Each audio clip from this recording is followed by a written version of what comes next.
สบายดีพี่น้องทุกท่าน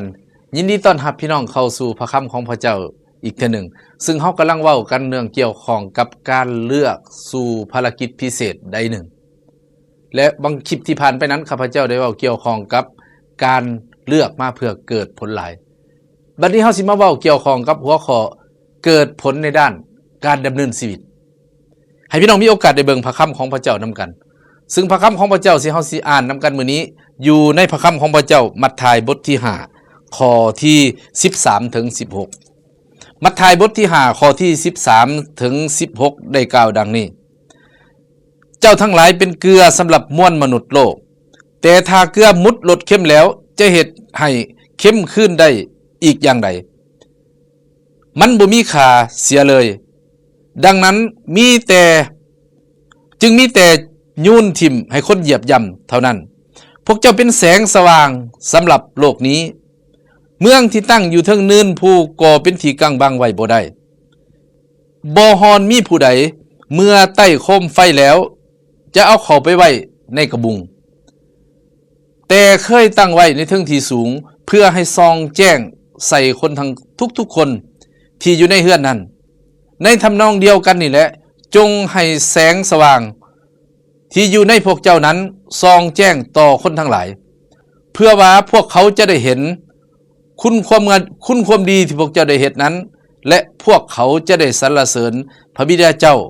ของพวกเจ้าที่ทรงสถิตอยู่ในสวรรค์อาเมนให้เฮามีโอกาสได้อธิษฐานนำกันพี่น้องพระเจ้าพระบิดาผู้ลูกสรรเสริญยกย่องถวายเกียรติแก่พระองค์พระเยซูคริสต์เจ้าผู้ลูกสำนึกในพระคุณของพระองค์ขอพระวิญญาณบริสุทธิ์เจ้าทรงนำถ้อยคำของพระองค์ที่พวกเราจะศึกษารวมกันให้พวกเราเข้าใจตามพระประสงค์ของพระองค์ในพระนามพระเยซูคริสต์เจ้าอาเมนพี่น้องที่จากของพี่ที่เฮาได้อ่านผ่านไปนั้นเฮาได้เห็นว่าพระเจ้าต้องการอยากให้ชีวิตของเฮานั้นได้เกิดผลในด้านการดำเนินชีวิตเช่นเดียวกันเพราะฉะนั้นพี่น้องอยากการที่เราจะดำเนินชีวิตได้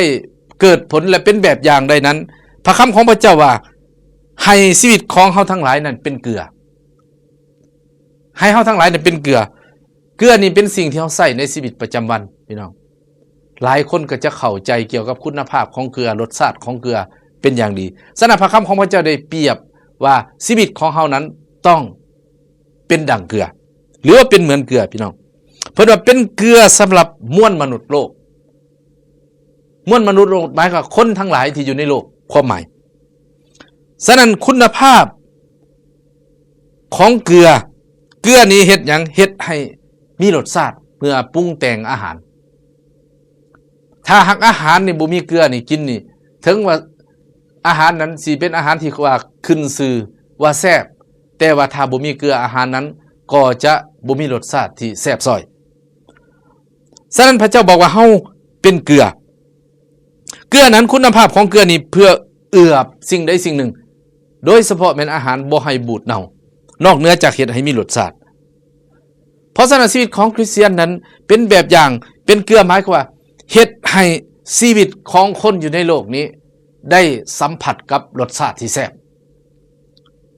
หมายความว่าหยังมีความประทับใจในชีวิตของคริสเตียนเมื่อเห็นชีวิตคริสเตียนนั้นเฮ็ดให้ชีวิตของเขานั้นได้รับพระพรผ่านชีวิตคริสเตียนชีวิตคริสเตียนนั้นเป็นชีวิตที่แก้ไขหมายความว่าเป็นชีวิตที่เป็นแบบอย่างให้กับสังคมบางอันที่กำลังเสื่อมโทรมในปัจจุบันนี้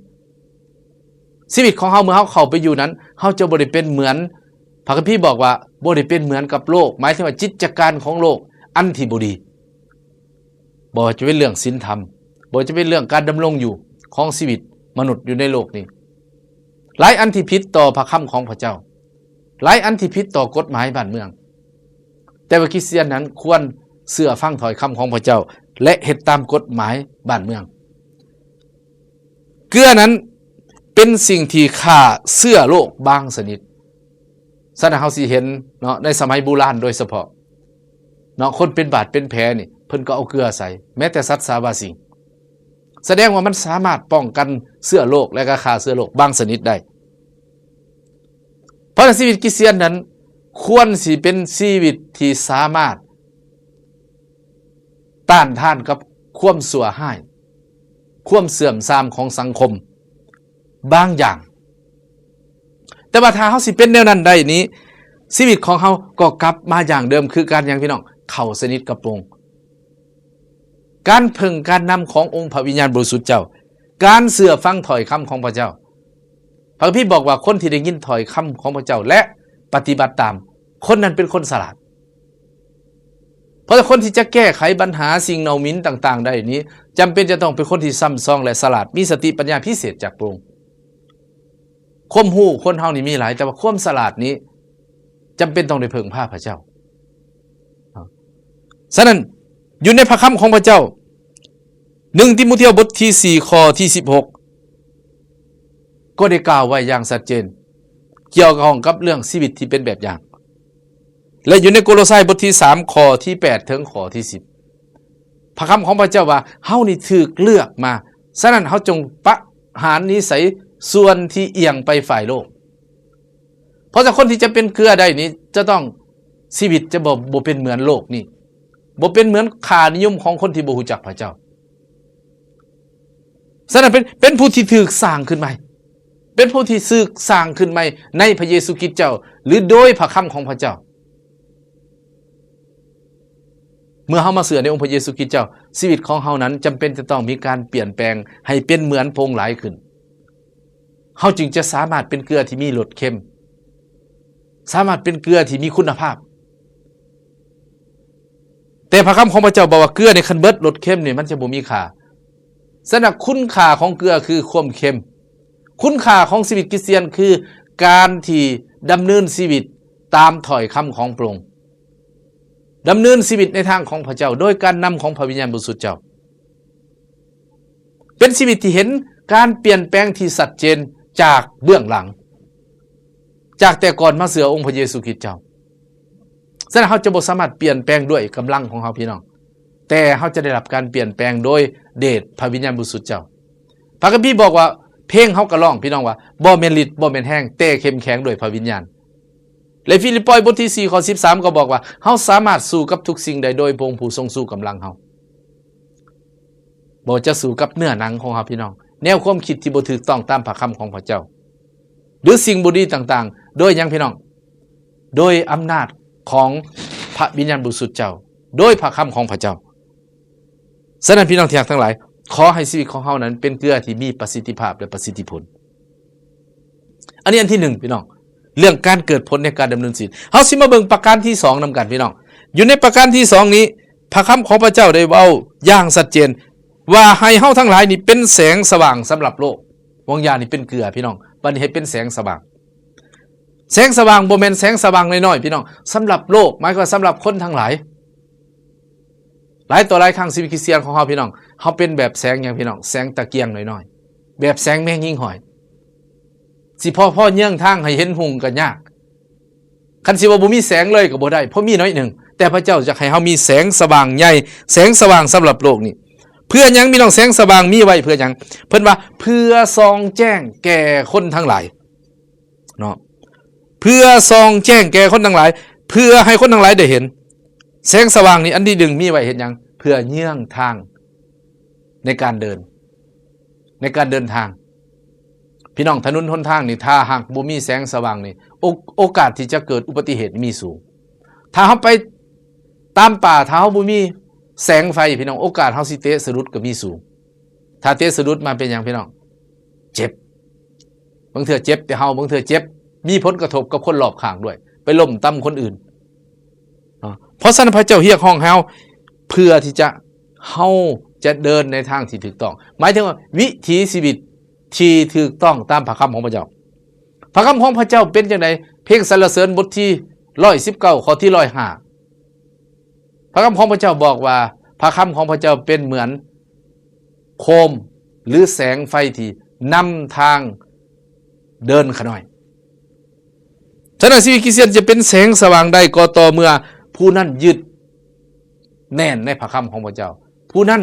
เชื่อฟังถ้อยคำของพระเจ้าศึกษาเอาทางกลางเว้นและกลางคืนตามเพลงสรรเสริญบทที่1ข้อที่1ถึงข้อที่3ฉะนั้นแสงสว่างนี่เฮ็ดหยังพี่น้องเฮ็ดให้เฮาทั้งหลายนี่ฮู้ถูกฮู้ผิดนอกเหนือจากฮู้ทางเดินมันชัดเจนในการดำเนินชีวิตของเฮา มีนิมิตมีเป้าหมาย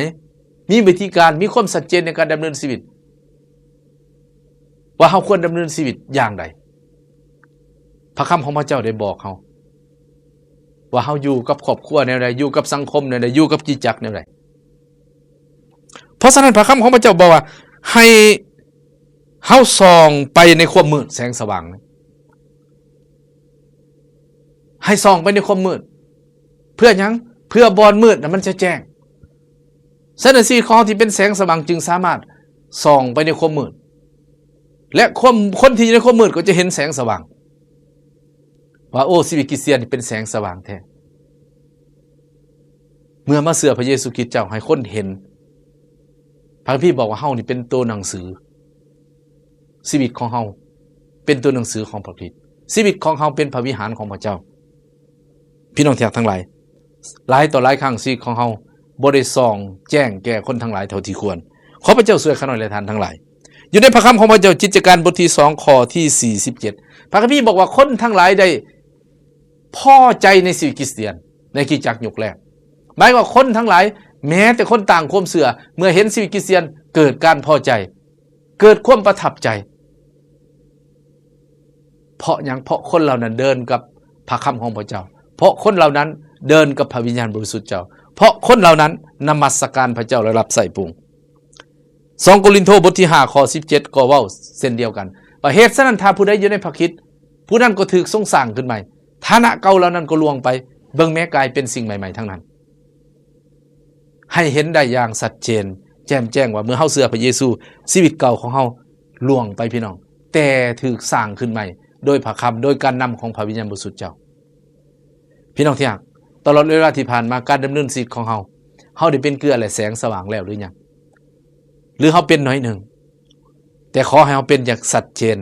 ตามที่พระองค์ต้องการเพื่อชีวิตของเฮานั้นจะเป็นพระพรสำหรับคนอื่นและได้รับพระพรจากพระเจ้าเพิ่มเติมอย่างมากมายให้เฮาอธิษฐานนำกันพี่น้องพระเจ้าพระบิดาผู้ลูกมูทนาขอบคุณพระองค์สำหรับถ้อยคำของพระองค์ที่มาถึงชีวิตของข้าน้อยและพี่น้องทั้งหลายขอพระยมสุดเจ้าซอยข้าน้อยและพี่น้องทุกท่านที่จะจือจำและเสื่อฟังถ้อยคำของพระองค์เสมอในการดำเนินชีวิตการรับใส่พระองค์ในขณะที่ข้าน้อยยังมีชีวิตอยู่ในโลกนี้ในพระนามพระเยซูคริสต์เจ้าอาเมนอาเมนขอพระเจ้าอวยพรพี่น้องทุกท่านพระเจ้าอวยพรและพบกันใหม่